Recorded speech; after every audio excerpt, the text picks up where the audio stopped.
ओम गणेश हरिओम नमो नारायण। नमस्कार प्रिय दर्शकों, मैं एस्ट्रो सूरज भृगुवंशी। स्वागत है आप सभी का एस्ट्रो सूरज भृगुवंशी ऑफिशियल पर। प्रिय दर्शकों, आज मैं आपके लिए लेकर आया हूँ एक ऐसा राजयोग जो अब तक के बताए हुए सभी राजयोग में से श्रेष्ठ है। प्रिय दर्शकों, यह ऐसा राजयोग है, यदि व्यक्ति की कुंडली में बन जाता है तो उसे अन्य राजयोग देखने की आवश्यकता नहीं होती है।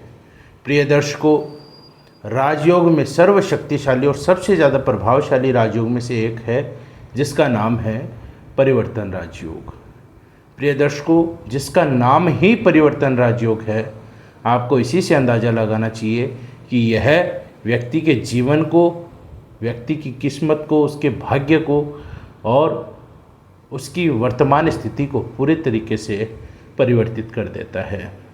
प्रिय दर्शकों, परिवर्तन राजयोग मुख्यतः 3 प्रकार के होते हैं और इसमें जो पहला प्रकार है सर्वशक्तिशाली और सबसे अधिक महत्वपूर्ण है।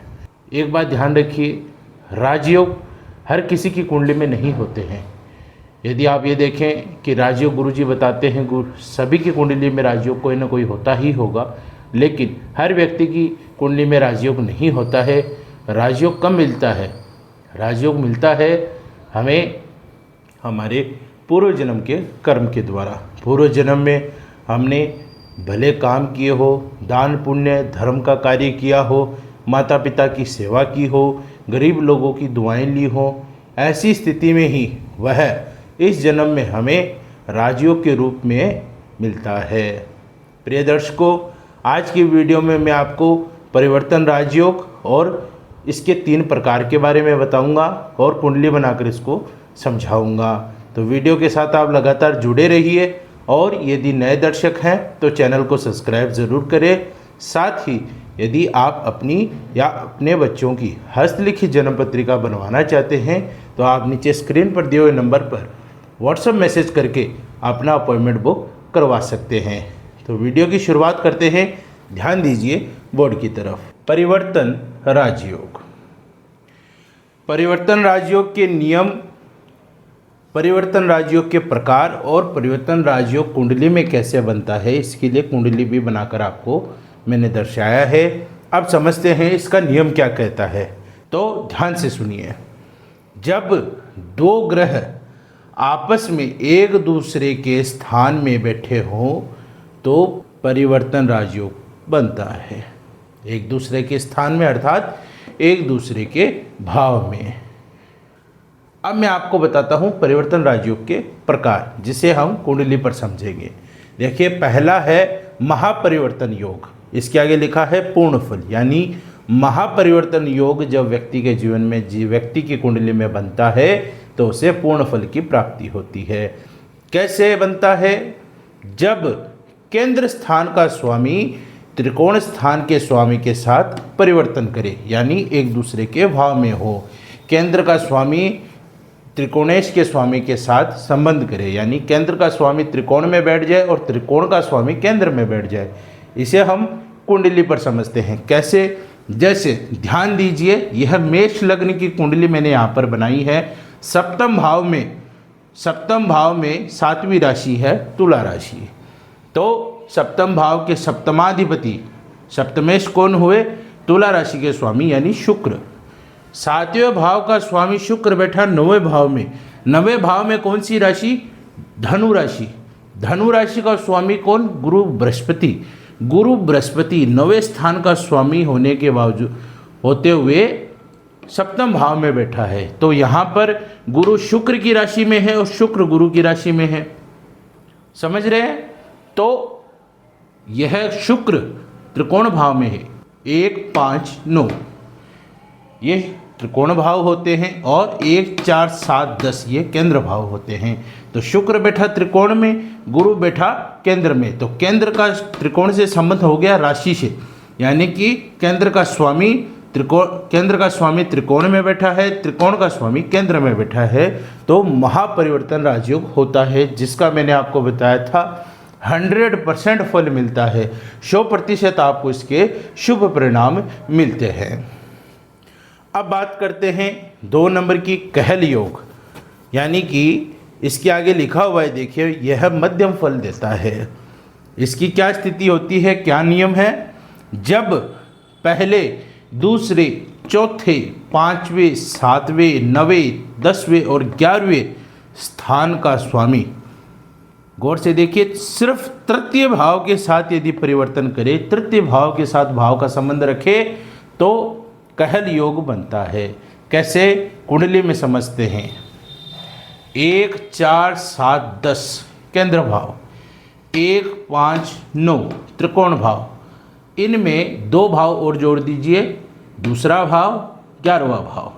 इन इतने भाव के स्वामी यदि तीसरे भाव से भावगत संबंध करें, एक दूसरे के स्थान में हो, तो कहल परिवर्तन राजयोग का निर्माण होता है। कैसे? कुंडली पे समझिए। जैसे यहाँ मेष लग्न की कुंडली है, लग्न भाव में बैठी मेष राशि। मेष राशि अर्थात लग्नेश कौन हुआ? मेष राशि का स्वामी मंगल, जो बैठा तीसरे भाव में। 1, 2, 4, 5, 7, 9, 10, 11 में से एक पहला भाव, पहले भाव का स्वामी मंगल बैठा तृतीय भाव में, और तृतीय भाव में बैठी मिथुन राशि। मिथुन राशि का स्वामी कौन? बुध ग्रह। बुध ग्रह कहाँ बैठा? लग्न भाव में, यानी बुध बैठ गया मेष की राशि में। बुध बैठ गया, तीसरे स्थान का स्वामी बुध यहाँ बैठ गया मंगल की राशि में, और मंगल बैठ गया तीसरे स्थान में बुध की राशि में। तो कहल परिवर्तन राजयोग का निर्माण होता है। अब तीसरा और अंतिम, यह देखिए दैन्य योग, दैन्य परिवर्तन राजयोग। यह देता है अल्प फल, यानी इसका आपको 25 से 30% फल मिलेगा। लेकिन जैसा मैंने आपको पहले भी कहा था, यह राजयोग और राजयोग से अधिक श्रेष्ठ है, तो इसका 25 से 30% फल भी जब आपको मिलेगा तो आपको फायदा ही होगा। कैसे बनता है, इसका नियम जानिए।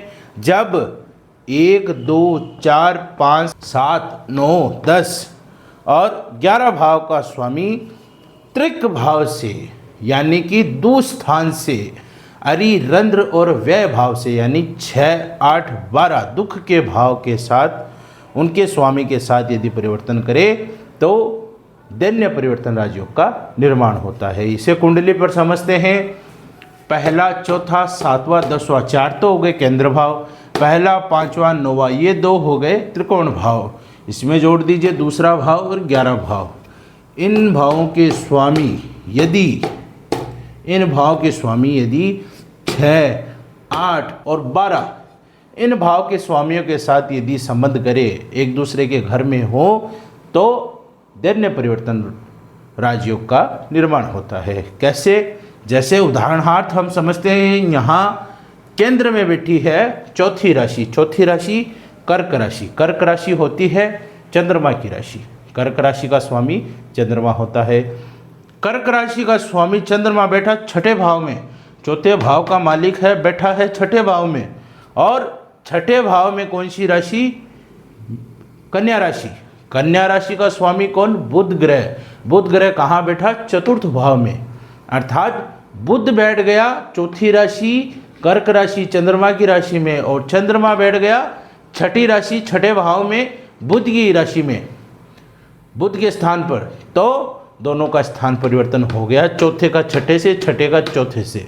तो दैन्य परिवर्तन राजयोग का निर्माण होता है।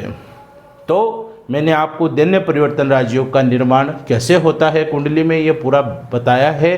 अब इसमें एक बात आपको बहुत ज़्यादा ध्यान देने योग्य है, तभी आपका परिवर्तन राजयोग फलित होगा। कैसे? योग कारक ग्रह, यहाँ देखो लिखा हुआ है योग कारक ग्रह। योग कारक ग्रह कौन होता है भाई? योग कारक ग्रह वो होता है जो योग का निर्माण कर रहा है, यानी जो ग्रह परिवर्तन कर रहा है। वो दोनों ग्रह 0 से 1 डिग्री के या 29 से 30 आखिरी अंशों के न हो। 0 से 1 डिग्री का ना हो, 29 से 30 डिग्री का ना हो। 0 से 1 डिग्री पर ग्रह बाल्यावस्था में होता है 29 से 30 डिग्री में ग्रह लगभग मृत अवस्था में होता है, तो यहाँ पर उसका भला बल नहीं होता है। जिस ग्रह में बल ही नहीं है, जो ग्रह हमें शुभ अशुभ फल ही नहीं दे सकता है, वह ग्रह हमारे राजयोग का निर्माण भी कर दे तो उसमें उसका कोई भागीदारी नहीं होगी। वह केवल नाम का राजयोग होगा, काम का राजयोग नहीं होगा। तो 0 से 1 और 29 से 30 डिग्री का न हो और अस्त अवस्था में न हो। यदि अस्त हुआ तो भी राजयोग फलित नहीं होगा। तो ये मैंने आपको परिवर्तन राजयोग समझाया है। मैं आशा करता हूँ कि जिस हिसाब से मैंने समझाया है, मेरे सभी दर्शक परिवर्तन राजयोग को अच्छे से समझ गए हों।